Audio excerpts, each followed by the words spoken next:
saya Raffi Aini yang akan melakukan tugas pra-UAS saya di mata kuliah Etika Profesi Guru yang diampu oleh Ibu Ulfa Sofia MPD. Sebelumnya Bapak boleh memperkenalkan diri. Baik, perkenalkan, nama saya Saroni. Baik, kita mulai pertanyaannya. Menurut Bapak, kenapa penting bagi guru untuk belajar tentang profesi? Penting bagi guru untuk mempelajari etika profesi karena di situ terdapat prinsip-prinsip moral dan kode etik yang perlu dipatuhi oleh guru atau pendidik. Kemudian apa yang dipelajari di awal pertemuan yaitu tentunya kontra pelajar seperti yang pertanyaan tadi. Sebelumnya itu kan ada KS ya. KS itu terdapat yang namanya tujuan pembelajaran dan juga materi apa yang akan dipelajari selama 14 pertemuan tersebut, dan juga kontra pelajar yaitu penugasan.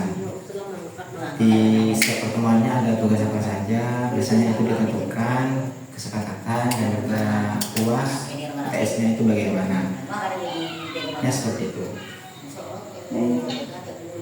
Lanjut pertanyaan yang kedua, kalau boleh dijelaskan secara singkat apa sebenarnya yang dimaksud dengan etika profesi guru? Etika profesi guru, etika itu ya, etika berarti kode etik, yang mana kode etik tersebut terdapat beberapa prinsip atau nilai moral yang perlu untuk guru itu laksanakan atau patuhi. Baik, pertanyaan selanjutnya, apa perbedaan antara guru sebagai sebuah profesi dan guru yang benar-benar profesional menurut Bapak sendiri? Guru sebagai profesi dan guru profesional ya, itu dua elemen yang berbeda sebenarnya antara guru sebagai profesi dan guru profesional. Jadi guru sebagai profesi itu lebih kepada pekerjaannya, yaitu sebagai pendidik, mengajar seperti itu. Yang mana di situ sudah memiliki kemampuan dalam mengajar dan juga sertifikasi ya sudah. Terus guru profesional yaitu guru yang bisa menerapkan pembelajaran yang baik, yang mengikuti kurikulum yang sudah ditentukan.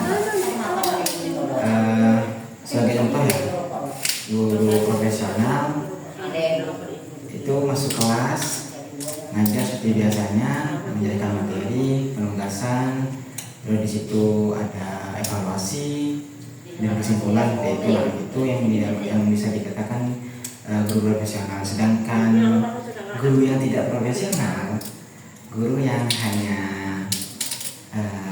masuk kelas, memberi tugas kepada muridnya, lalu keluar rokok-rokokan di kantin dan lain sebagainya. Dan habis itu ketika waktu sudah hampir habis, lalu masuk lagi ke kelas. Itu guru yang tidak profesional.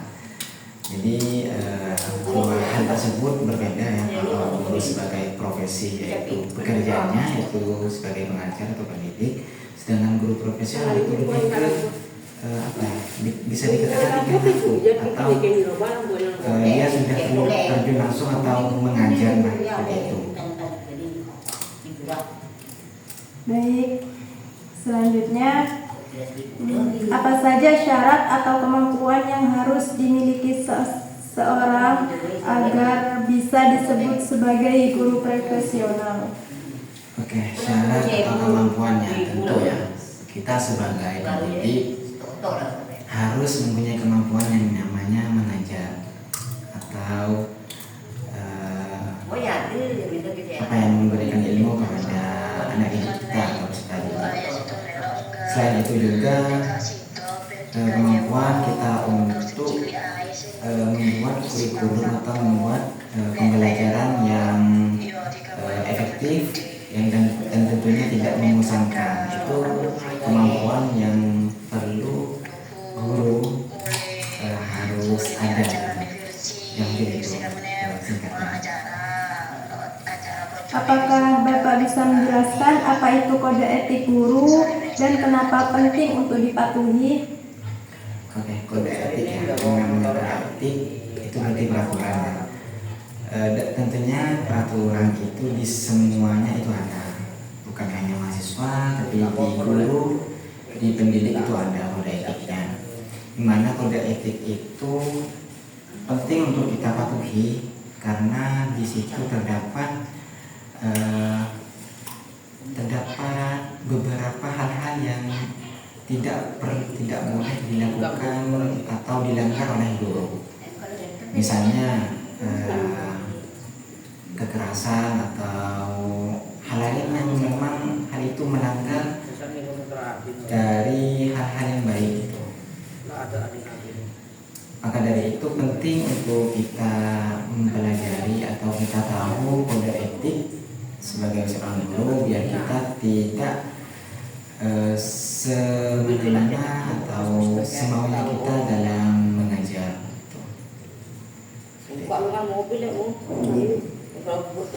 Dalam kehidupan sehari-hari di sekolah, sikap atau perilaku seperti apa yang mencerminkan etika seorang guru? Oke, sikap ya. Kita harus menjadi contoh yang baik tentunya di lingkungan sekolah. Terus kita juga berperilaku adil. Jangan pilih kasih lah, misalnya dalam kelas ada murid yang pintar, terus murid yang nggak terlalu pintar, terus kita gak adil, yang pintar lebih didahului dan lain sebagainya.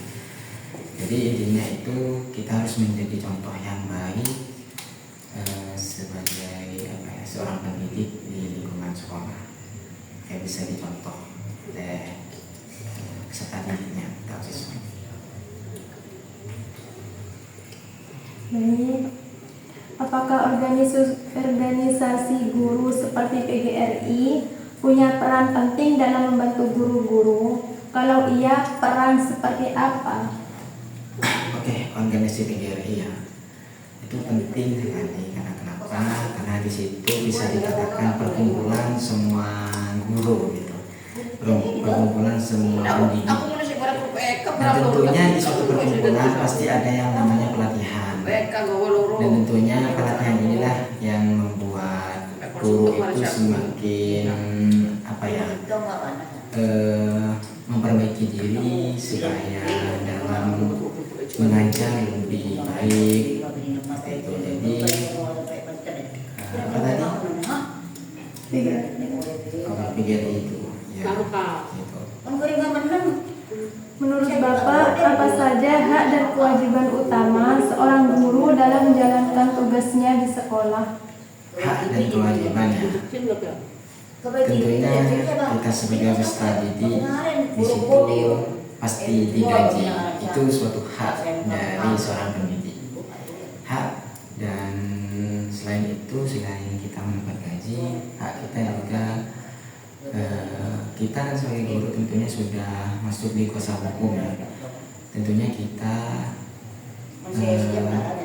perlu dilindungi lah di sekolah, karena kan kita tidak tahu nih murid atau peserta didik akan melakukan apa atau melakukan kejahilan apa pada kita. Tentunya hak kita yang perlu dilindungi gitu. Dan kewajiban kita yang ajar, memberikan pembelajaran yang bagus, yang efektif, yang baik, dan juga menjadi contoh yang baik gitu, kewajiban. Selanjutnya, bagaimana profesionalisme guru bisa membantu tercapainya pembelajaran yang baik dan sesuai standar nasional? Bisa diulang? Bagaimana profesionalisme guru bisa membantu tercapainya pembelajaran yang baik dan sesuai standar nasional? Pembelajaran baik yaitu pembelajaran yang mengikuti kurikulumnya. Artinya di dalam kurikulum tersebut tentu ada berbagai macam metode atau capaian pembelajaran dan juga tujuan pembelajaran dan juga metode apa yang akan kita pelajari, yang akan kita terapkan di pembelajaran saat kita supaya apa pekerjaan apa cara kita mengajar itu profesional, tentunya kita mengikuti hal-hal yang sudah kita buat, misalnya modul ajar. Sebagai contoh ya, di dalam belajar tentu di akhir itu harus ada yang namanya kesimpulan, yang biasanya kesimpulan itu guru itu menyuruh murid untuk memberikan kesimpulan. Lalu dari kesimpulan tersebut terdapatlah evaluasi, dan evaluasi tersebut dari guru, dari pendidik. Dan selain itu juga nilai gitu ya. Jadi ya selayaknya kita harus profesional lah saat menjadi pendidik. Baik, pertanyaan terakhir. Menurut Bapak, apa cara yang paling baik agar guru bisa terus berkembang dan menjadi lebih baik dalam mengajar? Ya tentunya memperbaiki diri, memperluas ilmu kita dengan berbagai macam cara, misal mengikuti seminar seperti yang tadi di PGRI itu. Tentu di situ ada berbagai macam pelatihan-pelatihan untuk menunjang keprofesionalan sebagai pendidik. Intinya kita sebagai guru harus terus belajar, terus memperbanyak ilmu, dan tentunya dari ilmu tersebut akan kita terapkan kepada peserta didik. Mungkin Terima kasih ya Bapak, sudah menjawab waktunya Bapak. Saya minta maaf dan terima kasih banyak. Bapak telah membantu tugas pra-UAS.